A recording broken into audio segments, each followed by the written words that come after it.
बोलिए सच्चे दरबार की जय। सभी श्रेष्ठ जनों को प्रणाम और छोटे जनों को शुभ आशीर्वाद। आज मैं आप लोगों के सामने दान की महिमा प्रस्तुत करना चाह रही हूँ। एक राजा थे, वो बहुत कंजूस थे। वो अपने जिंदगी में कभी दान नहीं किए थे। नारद जी गए स्वर्ग में कि देखते हैं ये राजा तो बहुत कंजूस हैं, ये तो अपने जिंदगी में कभी दान नहीं करते हैं। जाकर के देखते हैं कि इनके लिए स्वर्ग में क्या रखा हुआ है। नारद जी गए तो उनके लिए स्वर्ग में कुछ नहीं था, क्योंकि वो कभी जिंदगी में दान नहीं किए थे। नारद जी सोचे कि इनका कैसे कल्याण होगा, ये तो बहुत पापी हैं, ये तो बहुत कंजूस हैं, इनके लिए तो स्वर्ग में कुछ नहीं है, तो इनका कोई उपाय करना चाहिए, इनका उद्धार कैसे होगा। नारद जी साधु का वेश बना बना करके उनके यहाँ भिक्षा के लिए जाने लगे। कंजूस आदमी को कुछ मांगे तो उनको बहुत गुस्सा उठता है। एक रोज राजा दतमन कर रहे थे कि साधु के वेश में नारद जी गए भिक्षा मांगने के लिए। नारद जी उनको हट करने लगे। कहने का मतलब कि साधु हट करने लगा तो गुस्सा करके घोड़ा का लिद्दी जो था वो नारद जी को फेंक दिए। नारद जी सोचे कि चलो इसी से इनका कल्याण हो जाएगा, ले जाते हैं। ले जा करके वो स्वर्ग में रख दिए। स्वर्ग में रख दिए तो उनके लिए रखा हुआ था। फिर नारद जी असली वेश में राजा के यहाँ गए तो राजा तत्वन कर रहे थे। फिर वही बात थी।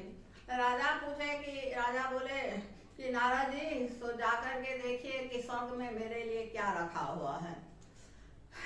नारद जी देख करके आए, बोले कि आप जो एक साधु को घोड़ा का लिद्दी दिए थे वही आपके लिए रखा हुआ है। नारद जी से राजा बोले कि नारद जी आप ही कोई मेरे कल्याण का उपाय कर सकते हैं।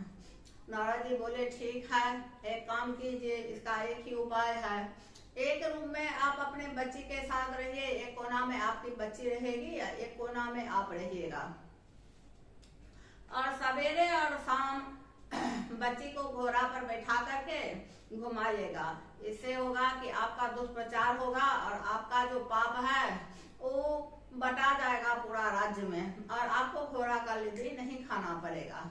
राजा यही करने लगे। राजा करने लगे तो पूरा राज्य में एकदम चर्चा हो गया कि राजा बहुत पापी हैं, बहुत दुराचारी हैं। वो अपने बच्ची के साथ रहते हैं और बच्ची को सवेरे शाम घुमाने जाते हैं। एक धोबी था, उनको पूर्वजन्म का सब बात याद था, लेकिन किसी पाप के वजह से वो मनुष्य जोनी में आए थे और धोबी के घर पैदा हुए थे। उनको सब जानकारी था। पूरा राज्य में ऐसा बोल दिया कि राजा पापी है। धोबी कपड़ा धो करके आई और धोबी को जाकर के बोली कि जानते हैं कि राजा बहुत पापी है, वो अपने बच्ची के साथ रहता है, बहुत दुराचारी है। धोबी बोला कि ऐसा बात नहीं बोलना, राजा बहुत होशियार है, सो ऐसे ऐसे बात है, सो उनका लिद्दी रखा हुआ है, जो ऐसा बात बोलेगा उनको घोड़ा का लिद्दी खाना पड़ेगा। वही धोबी जो थे वह नहीं बोले कि राजा पापी है, राजा को कोई चर्च वो नहीं किए। उसका नारद जी भी जाकर के बहुत उन्होंने विनय किए, लेकिन वो धोबी एक जिद पर अड़ल रहा। बोला कि नहीं, हम नहीं बोलेंगे, हम राजा का शिकायत नहीं करेंगे।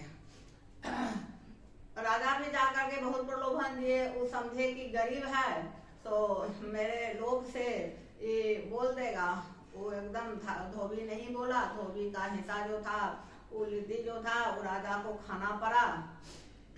इसका ये कहानी का मतलब यह है कि किसी का शिकायत नहीं करना चाहिए।